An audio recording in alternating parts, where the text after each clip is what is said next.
This bad thing may have happened, but we can't let that tarnish the image of the business school or the building as a whole.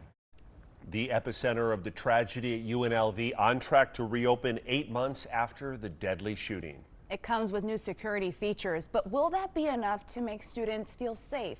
Thank you so much for joining us at 6. I'm Ozzy Mora. And I'm Brian Loftus. The university's president says they've secured the building, but Ryan Mathey reporting on the additional work that still needs to be done. Well, where I'm standing is where police shot the gunman dead back on December 6th. That day was a chaotic one. We remember the caution tape, the police cars, and the unknown of what had just happened. What had happened? Gunfire initially rang inside Beam Hall. This is what houses the business school here at UNLV. 8 months after the tragedy, the building's reopening with new safety features and a new look, but old fears still remain. The response potentially saved lives, but left damage.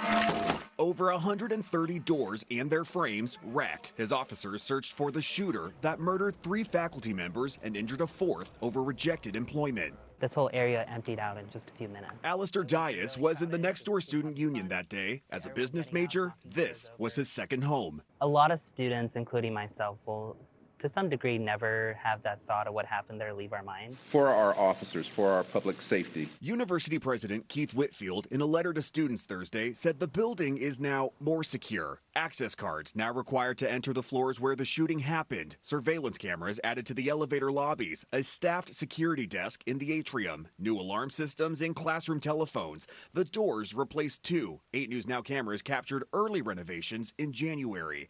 The president's letter saying, in part, we've made good progress, but we still have more work to do to ensure each school member feels safe on campus.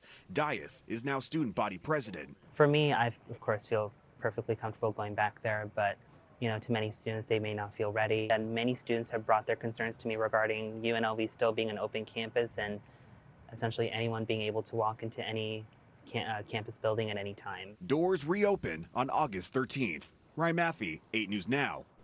Ryan, thank you. 350 doors in other buildings were replaced too because of similar police damage while evacuating students.